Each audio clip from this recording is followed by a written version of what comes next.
¿Te imaginas encender la tele para ver el típico programa vespertino y encontrarte de golpe con Antonio David Flores, plantado en mitad del plató, alzando la mano para pedir silencio y soltando, sin titubeos, que acaba de presentar 10 demandas contra los gigantes mediáticos que llevan años triturando su nombre?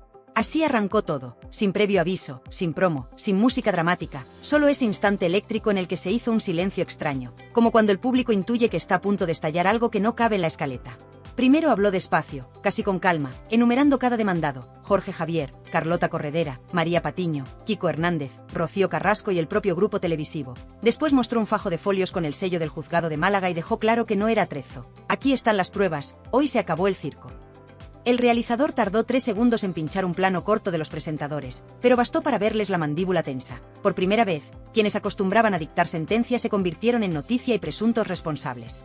Esa imagen, Antonio David sosteniendo las carpetas ante la cámara, ya corre por todas las redes y se analiza fotograma a fotograma. Unos aplauden la valentía, otros tuercen el gesto y hablan de venganza, pero nadie permanece indiferente. La magnitud del golpe no reside solo en la cifra, 10 demandas simultáneas, sino en el tiempo perfecto con que se lanzó, último día de plazo, última hora, como una jugada de ajedrez que fuerza al rival a replegarse cuando ya no puede reaccionar.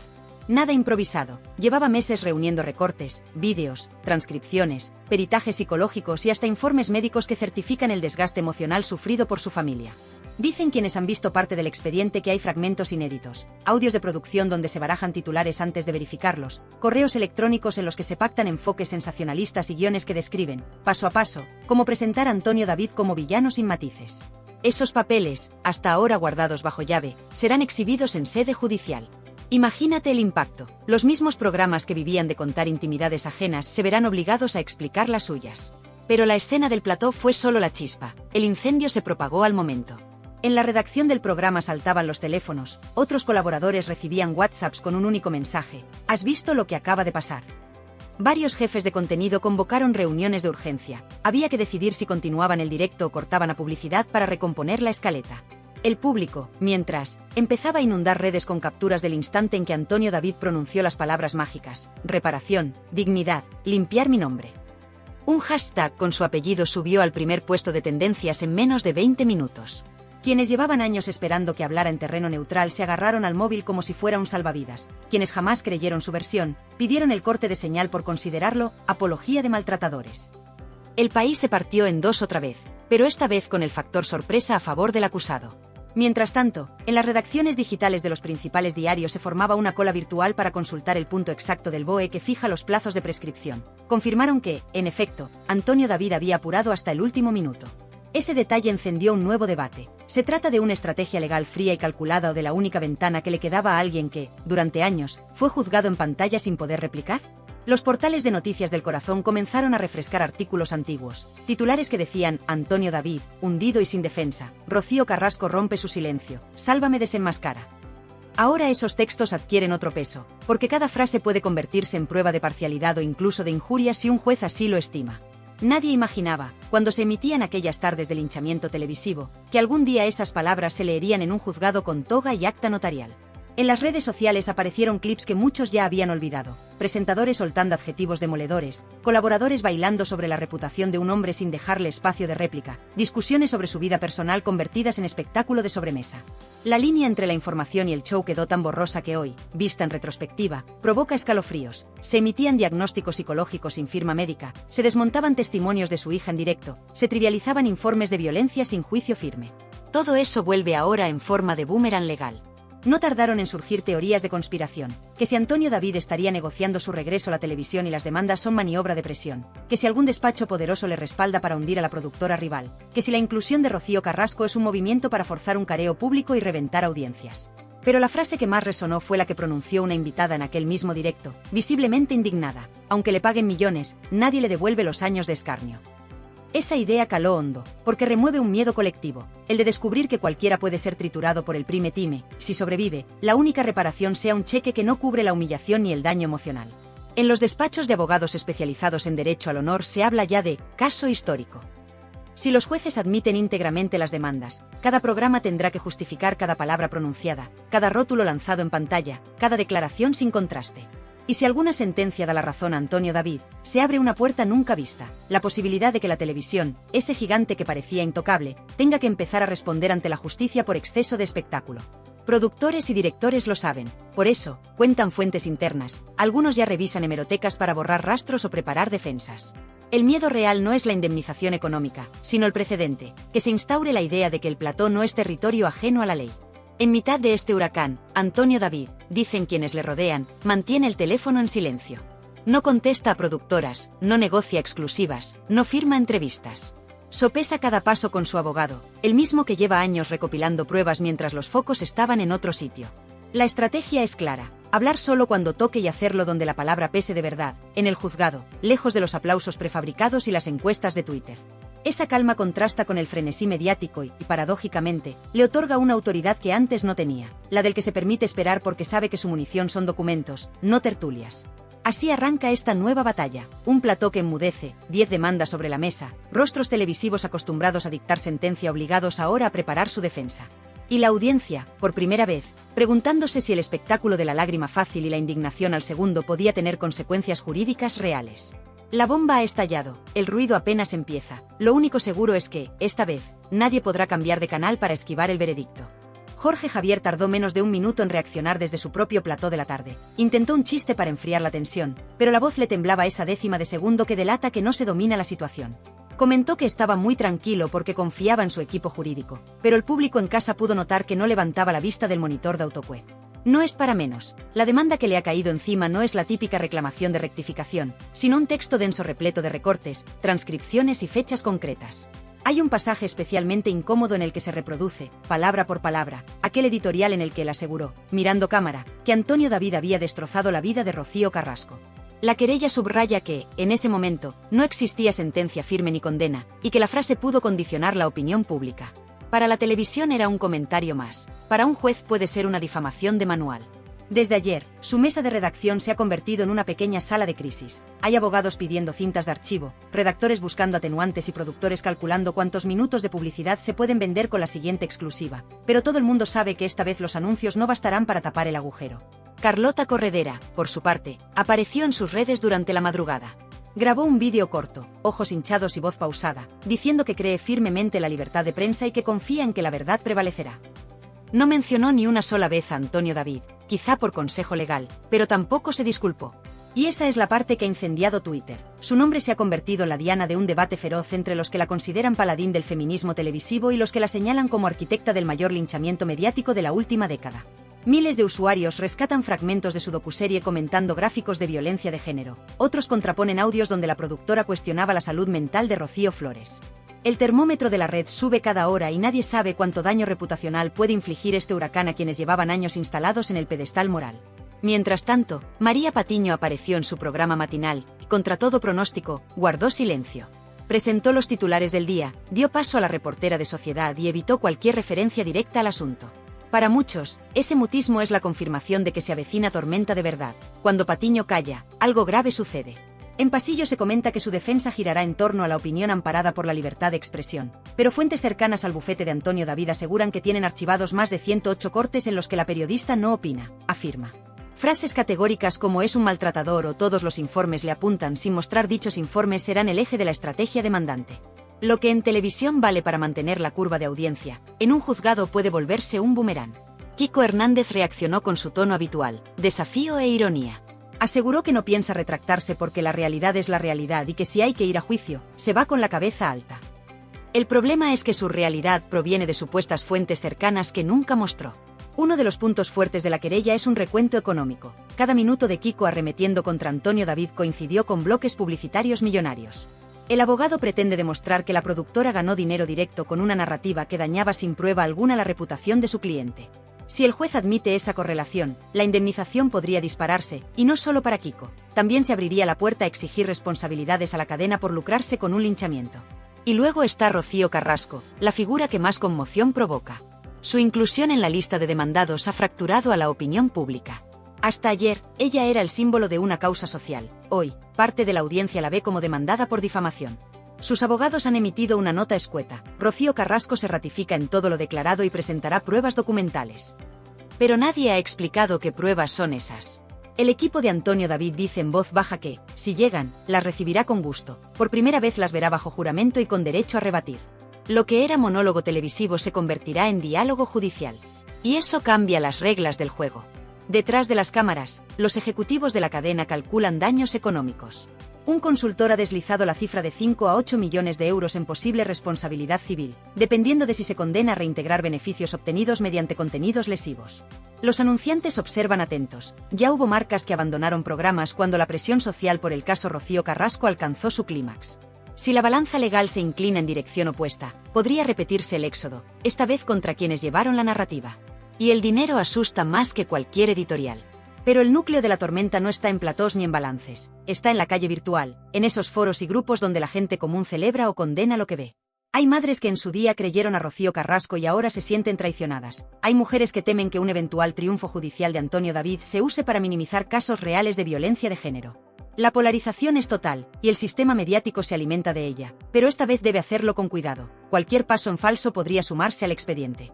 Antonio David, por su parte, guarda silencio público, pero su abogado filtra un dato que nadie esperaba. Además de las 10 demandas civiles por intromisión al honor, preparan querellas penales y en fase de prueba se confirma manipulación consciente de documentos. No bastará indemnizar, podría haber delito de calumnias. En lo emocional, quienes lo conocen aseguran que duerme poco y revisa cada documento con un subrayador amarillo. Su círculo le insta a mantener la calma, pero no puede negar la ansiedad. Durante años, cada frase suya fue editada, recortada y devuelta al público bajo la peor luz posible. Ahora confía en que los tribunales le devuelvan la versión completa. El público, acostumbrado a finales de reality, empieza a comprender que esta historia no se resolverá en horas ni en semanas. Los plazos judiciales son largos, las vistas podrían celebrarse dentro de un año. Sin embargo, cada paso procesal se filtrará a la prensa, admisión a trámite, ratificación, pruebas, testificales. El espectáculo se trasladará del plató al juzgado y, paradójicamente, la cadena que antes lideraba la audiencia con el caso podría quedar obligada a cubrirlo desde la barrera, sin editorializar, por miedo a encadenar nuevas denuncias. No es exageración, los directores han recibido ya instrucciones de los departamentos jurídicos para revisar guiones en busca de adjetivos potencialmente punibles.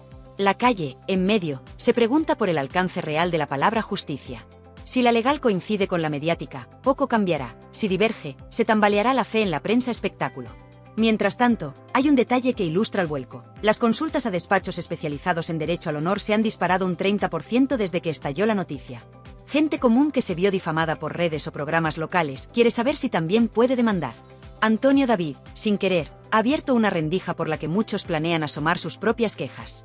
Y así se instala la tensión. Presentadores que ahora leen guiones con cuidado, productores que temen auditorías de contenidos, anunciantes con un ojo la audiencia y otro los jueces, espectadores que se descubren parte de la maquinaria al recordar cada chiste y meme compartido.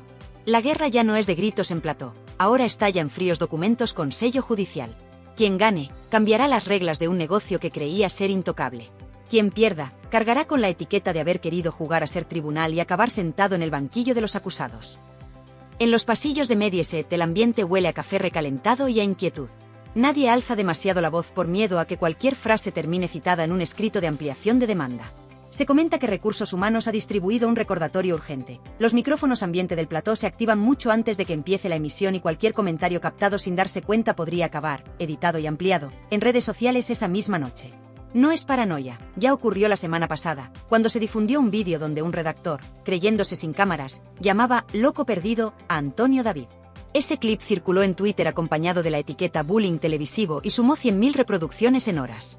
El equipo jurídico del exguardia civil lo guardó como oro, un ejemplo práctico de la atmósfera que denuncian, esa cultura de desprecio normalizado que, según la querella, supera la mera crítica y se convierte en hostigamiento. Hay quien piensa que todo este revuelo terminará en una lluvia de acuerdos económicos, que los bufetes les interesa firmar cheques antes que arriesgarse a un juicio público. Pero el rumor que corre entre periodistas veteranos apunta a lo contrario. Antonio David no querría dinero sino sentencias, aunque la indemnización fuera un euro simbólico. Esa decisión desarma a los que esperaban arreglarlo con talonario. Una fuente cercana al despacho de uno de los presentadores demandados desliza que ya se tanteó la opción de un acuerdo confidencial y recibieron respuesta clara: no negociamos dignidad. Traducido, o reconocéis el daño en sede judicial o no hay trato. Ese no hay trato hace temblar a accionistas, porque ningún directivo quiere una resolución firme que abra la puerta a futuras víctimas de la maquinaria mediática. Si dentro de la cadena se respira ansiedad, fuera las redes hierven. En un directo improvisado Rocío Flores apareció sin maquillaje y con gesto serio. Dijo que apoya a su padre hasta el final y que por primera vez sienten que la balanza se equilibra. Confesó que durante años necesitó medicación para conciliar el sueño tras escuchar cómo tertulianos calificaban su infancia de infierno sin que ella pudiera desmentirlos en vivo. Miles de usuarios dejaron mensajes de aliento y otros tantos recordaron que en televisión se la tachó de manipulada y poco creíble. Ese contraste revela el clima de desconfianza que supuran las pantallas. Los espectadores no saben ya a qué versión agarrarse, pero empiezan a entender que la construcción de un héroe o un villano puede depender del guión del día. También han aparecido voces que denunciaron la trama antes de que estallara la bomba legal. Una ex colaboradora de reality, con contrato rescindido tras insinuar que la docuserie de Rocío Carrasco exageraba datos, ha concedido entrevista a un canal digital independiente. Contó que los viernes por la tarde los guionistas recibían argumentario con puntos clave, cómo presentar cada corte de vídeo, qué adjetivos emplear, qué plano reforzar mientras sonaban términos como maltrato, terror o miedo. Esa entrevista, sin luces de platón y maquillaje, se viralizó porque confirma sospechas que muchos tenían. La línea editorial era un guión de show, no una investigación periodística. Si esos documentos aparecen en el juicio, el relato televisivo sufrirá un golpe de credibilidad mayor que cualquier cifra de audiencia perdida. Mientras la pelea legal avanza, las productoras miden daños colaterales. Una agencia de medios calcula que, si se retiran campañas de anuncios por miedo a la sombra judicial, podrían perder 5 millones en la temporada de otoño. Ese cálculo alimenta la tensión interna. Los presentadores presionan para limpiar su imagen rápida y públicamente, pero cada disculpa en falso puede contarse como reconocimiento de parte. El abogado de Antonio David ya advirtió que revisará cualquier retractación emitida en antena para valorar si procede ampliar la demanda por admisión implícita de culpa. Ante semejante reja, muchos optan por callar, y ese silencio es nuevo en el ecosistema. Programas que vivían del comentario constante se quedan sin palabras cuando se trata de su propia responsabilidad. No todos son luchas en despachos. En Málaga, donde se presentó la querella, la familia de Antonio David vive un pulso emocional. La madre, doña Elena, abrió la persiana de su casa y vio a 2 reporteros en la acera. No dijo nada, bajó la persiana con la misma calma con que se cierra una etapa. Un vecino comentó que la señora, cansada de micrófonos, últimamente solo sale a primera hora, cuando el barrio duerme. Esa imagen resume el efecto de tantos años de juicio televisivo: familias recluidas, niños que aprenden a distinguir cámaras ocultas, ancianos que temen salir en un zapping por un comentario inocente. Ese miedo silencioso será, según la demanda, uno de los daños morales a valorar. Entretanto, algunos tertulianos que antes disparaban sin recato empiezan a matizar. Un colaborador habitual de programas matinales justificó en directo que lo nuestro era humor, no mala fe. Un psicólogo invitado le interrumpió: el humor sin verificación se llama difamación. El corte de vídeo se viralizó, de nuevo, y alimentó el debate sobre la responsabilidad de convertir la salud mental en chiste. Sobre todo porque el informe clínico de Antonio David, incorporado a la querella, detalla episodios de ansiedad severa tras noches de prime time especialmente agresivas. Años atrás esos síntomas se ridiculizaron en pantalla, ahora son pruebas de un juez. Los seguidores de Rocío Carrasco, lejos de retirarse, convocan espacios en redes para defender la autenticidad de su testimonio. Argumentan que una denuncia no borra el dolor relatado ni las sentencias archivadas. Unos y otros se citan artículos jurídicos, informes de forenses, declaraciones cruzadas. La batalla es también cultural. ¿Qué voz se considera legítima en un caso de conflicto familiar y qué rol asume la televisión cuando decide emitirlo como serie documental? La presión sube un grado más desde que se filtró un detalle económico. Las demandas suman, en concepto de indemnización conjunta, cerca de 6 millones de euros. No es una cifra al azar. Se basa en la facturación pública de los programas durante el periodo en que se atacó a Antonio David. El mensaje es claro: si el negocio fue lucrar con la destrucción de una imagen, la reparación debe calcularse con la misma vara. Ese monto ha encendido los despachos de finanzas de la cadena. Se habla de reservas contables, de seguros de responsabilidad civil, de renegociar contratos publicitarios en los que las marcas exigen cláusulas de no litigio. Con todo, quizá el dato más revelador sea la creciente lista de personas que valoran seguir el camino de Antonio David. En foros especializados han aparecido testimonios de ciudadanos anónimos que sufrieron juicios paralelos en prensa local, y preguntan por abogados que lleven demandas por derecho al honor. El ecosistema mediático, que durante años actuó como juez de guardia, podría enfrentarse a una ola de litigios si la vía se abre. Algunos hablan ya de efecto dominó y los grupos de comunicación toman nota. Los contenidos polémicos bajan el tono, los adjetivos se suavizan, los rótulos incluyen presunto donde antes ponían sentencias concluyentes. Parece poco, pero denota miedo, el temor de que la fiesta de la descalificación acabe, de golpe, con una orden de pago judicial. Y mientras la tempestad sacude platós, foros, cuentas bancarias y reputaciones, Antonio David se mantiene al margen del ruido, reforzado por un círculo que le aconseja no caer en la tentación del plató fácil. Sabe que el sistema espera que vuelva a la televisión para rentabilizar otra vez su dolor. Si resiste, cambiará las reglas de un juego que hasta ahora siempre ganaba la cadena. Esa partida apenas ha comenzado y los focos, por una vez, no están en el show, sino en la justicia ordinaria que suele tardar, pero cuando llega deja cicatriz más profunda que cualquier rótulo en rojo. El reloj del pasillo marca las 9:30 cuando la secretaria judicial abre las puertas y ordena a todos ponerse en pie. Dentro, la sala respira una tensión inédita, huele a archivadores, a café recalentado y a miedo sin focos de colores que lo disimule. Antonio David cruza el umbral primero, traje oscuro, corbata sobria, la mirada fija en el magistrado. Lleva en la mano un portafolio rígido. Dentro, los originales de las 10 demandas que han puesto patas arriba medio siglo de televisión.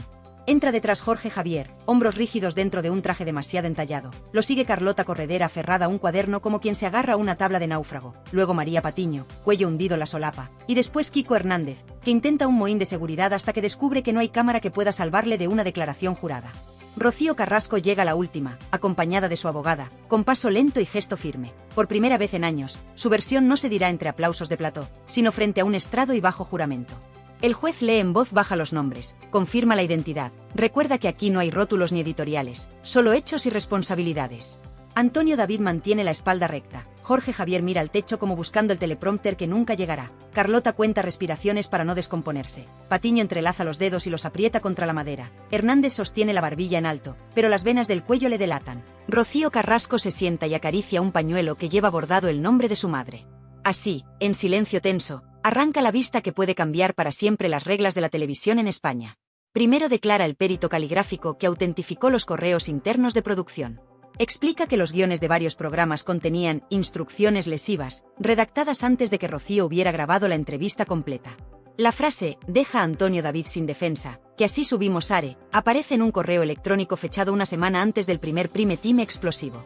Jorge Javier baja la vista por primera vez. Carlota murmura algo a su abogada. El público autorizado, 12 personas escogidas por sorteo, contiene el aliento. El perito detalla que en televisión se planificó la demolición de una reputación como se planifica una escaleta, bloques horarios, ráfagas, música dramática, rótulos con palabras calibradas para impactar. El juez pregunta si puede certificar la autenticidad. El perito asiente y entrega la carpeta sellada. En la segunda fila, un redactor de programa anota la fecha con letra temblona. Sabe que ese correo lo escribió él y que su nombre saldrá la siguiente minuta. Turno de la psicóloga forense que evaluó a Antonio David y a su familia. Explica un año de ataques de pánico, insomnio crónico, ideación suicida leve desactivada con psicoterapia. Enumera medicamentos, dosis, momentos en los que la hija menor preguntaba por qué el colegio comentaba memes sobre su padre. La mujer habla sin dramatismo, pero cada palabra abre grietas en quienes, hasta entonces, pensaban que el dolor de pantalla se evapora cuando se apaga la señal. La sala escucha cómo se llamaba por la noche al 112, como la Guardia Civil llegó 2 veces a la vivienda porque la alarma de ansiedad provocaba mareos y taquicardias. Al terminar, el abogado de Antonio David pide que se proyecte una imagen fija, el rótulo, Antonio David, el hombre que hace temblar a Rocío. Ese rótulo coincide en fecha con la primera ambulancia. Coincidencia que, subraya la parte demandante, no es azar. Llega el momento de los demandados. Jorge Javier toma asiento en el estrado e intenta una broma para calmarse, pero la magistrada le recuerda que no está ante un público pagado por reír. Explica que ejercía opinión libre, que creía las palabras de Rocío Carrasco, que su deber como comunicador era posicionarse. El abogado contrario muestra un contrato que vincula su programa con bonus de audiencia. Cuanto más alto el SARE, más alta la remuneración. Pregunta si entiende que su opinión libre generaba beneficio. Tarda unos segundos en contestar. Dice que sí, pero que desconocía la cifra exacta. El juez anota la admisión. Ningún plano televisivo habría captado ese instante de vulnerabilidad como lo sienten quienes están sentados a 4 metros. El espectáculo del juicio supera el espectáculo del prime time, aunque sin la red protectora de la edición. Carlota Corredera declara después. Asegura que revisó informes de violencia antes de pronunciar sus editoriales. El abogado le pide que identifique dichos informes, no los recuerda. Saca un dossier y lee un fragmento donde ella aseguraba poseer pruebas irrefutables. Pregunta dónde están. Carlota tartamudea, remite a la productora. El magistrado ordena que se incorpore esa documentación si existe, si no, la ausencia pesará. Desde el banco de la prensa, un columnista anota, la musa contra el maltrato se queda sin pruebas. El titular ya no lo dicta el realizador, lo dicta la carencia de documentación. María Patiño sube nerviosa. Repite que su programa es de entretenimiento, que la hipérbole forma parte del show. Se proyecta un vídeo donde, con semblante serio, decía, no hay duda, es culpable. Pregunta el abogado si era show o afirmación informativa. Ella argumenta estilo televisivo.